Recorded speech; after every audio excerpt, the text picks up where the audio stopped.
we're back, and this is our fourth. I think this is our fourth cooking show, but we've been in quarantine for a long time.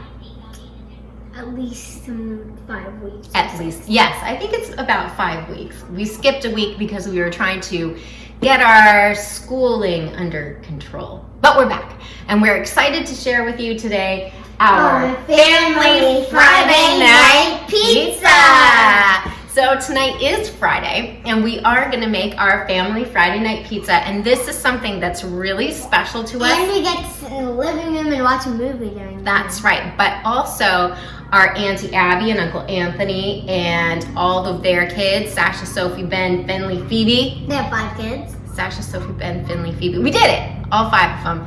And our Uncle Andy and Aunt Taylor and Grandma and Grandpa are all making this pizza because this is our famous Family Friday Night Pizza. That Gio and Roman do it? I don't think Gio and Roman do it. Yeah, I think that's it's my side of the family. It's the Evinger side of the family, not the Spampanato side. So anyway. But she is a Spampanato. That's true. So anyway, today we're going to show you how to make our famous Family Friday Night Pizza. It's super easy. The reason why we're down 2 people is because Lou's on the iPad. She won't stop.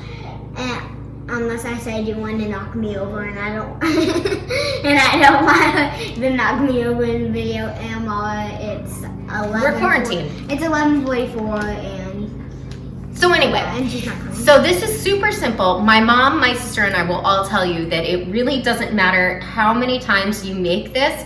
Each and every single pizza somehow turns out differently. I don't know what it is. It's a mystery. But we've been doing this for a really long time. Like at least 10 years we've been making this pizza. Family generation. It is. Wait, family am I on tradition. Daddy's side or yours? You're on both of our sides. Okay. You're in the middle. You are a mix of our sides. So this is, here it is. Okay, so the first thing we do is add half a teaspoon of yeast. And we have to open this yeast. Yes. So all of these ingredients that we're using this time are not the normal ingredients that we use, which is definitely going to throw our pizzas off a little bit, but it's really hard to find things right now in our quarantine. So this is not the normal yeast we use, but it's still yeast, so in theory, it should do the same thing. So here we go, half a teaspoon of yeast. Just pour it right on in there. Fantastic. Now, I do this differently than my mom and sister do. Stop blowing on it. But this is how I do it. So we're gonna take a 1/4 cup of warm water. Bee, stop blowing in it. Super sanitary. Okay. In the meantime, Bee, why don't you get out the honey?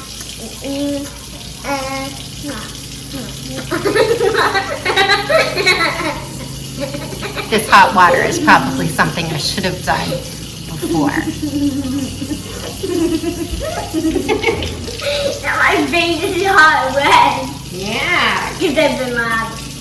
Well, we're still waiting for the water to warm Which one up. does the honey go in? Well, we're gonna put in a squeeze of honey in just a second. Sometimes we use truffle honey in this, and it is a game changer. Just wait, no, you have to wait. It has to go in at least some sort of order. We don't have any truffle honey this time, but we do have black truffle salt. So we're gonna try that and see if it'll give us just a little bit of truffle flavor because we love truffles. Truffles, truffles, What are truffles? What are truffles? That's a good question. Don't ask. All right, so here is, and now that's half or a 1/4 cup of warm water. And Vivi's gonna put in just a squeeze of honey. Yeah, just put in a squeeze of honey because we're gonna let it proof up. Perfect, that's plenty. That's that's way too much. I think I overdid it. So the honey is supposed to be a 1/4 of a teaspoon. I don't measure things. I just like go. So V did that this time, and I'm guessing, I don't know if you can see this, but that's looking like a tablespoon of honey. It's gonna be sweet, but that's fine. Some pizza whatever. It's gonna be sweet. Okay, so next thing we need to do, we're just It always smells like our pizza dough. It does.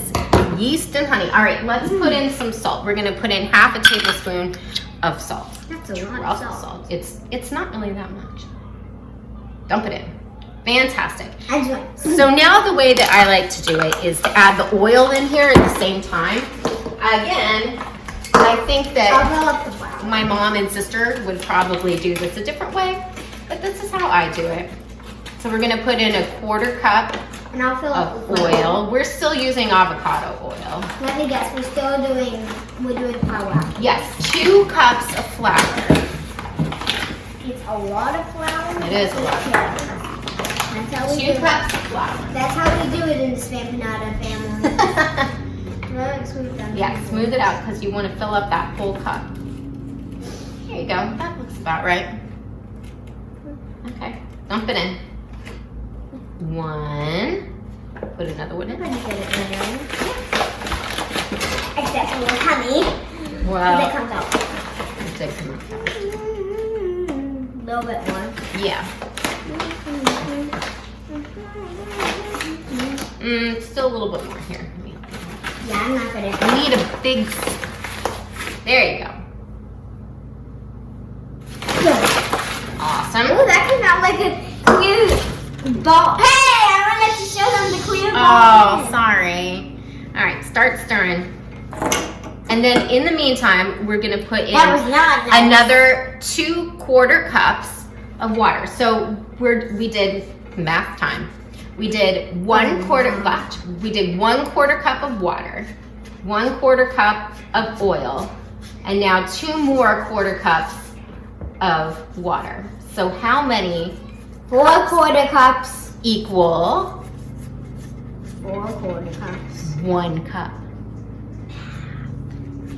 Stop doing math at cooking with the Crazies. It's cooking.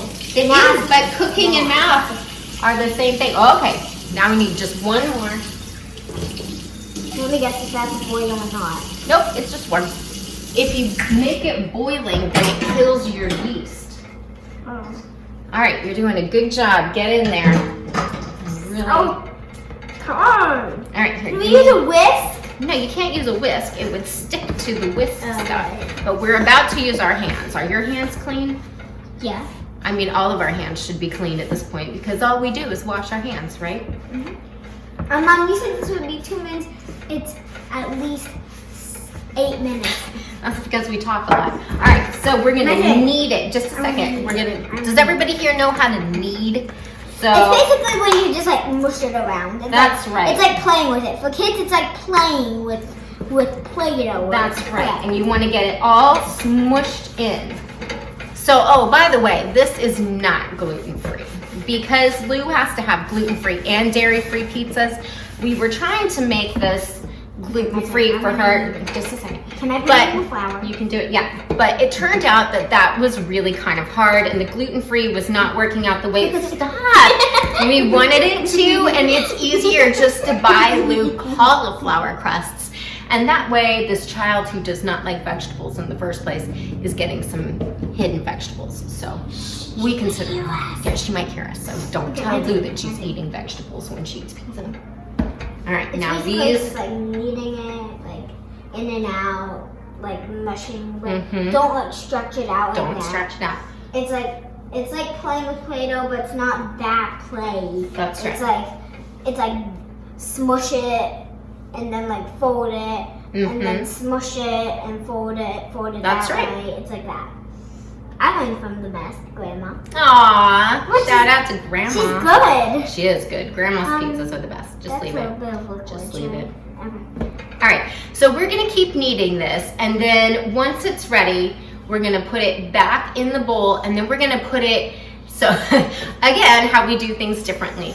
Grandma puts hers in the refrigerator overnight, but I'm never organized enough to get this all done the night before, even though I know that Thursday comes before Friday every single week. It's not a surprise. I never not a managed to get it day. done. So Can I roll it into a ball? you can roll it into a ball. So I end up putting this in the oven to rise with the light until for probably like 2 hours, and Oh my. then I put it in the fridge. Do you know what So we've that's done? what we're gonna do. if we got massive cookie cutters, like not massive ones, Mhm. but like the size of a pizza, like not an actual like huge round pizza, but like a pizza slice. Yeah. And then we Keep going. Talk. and then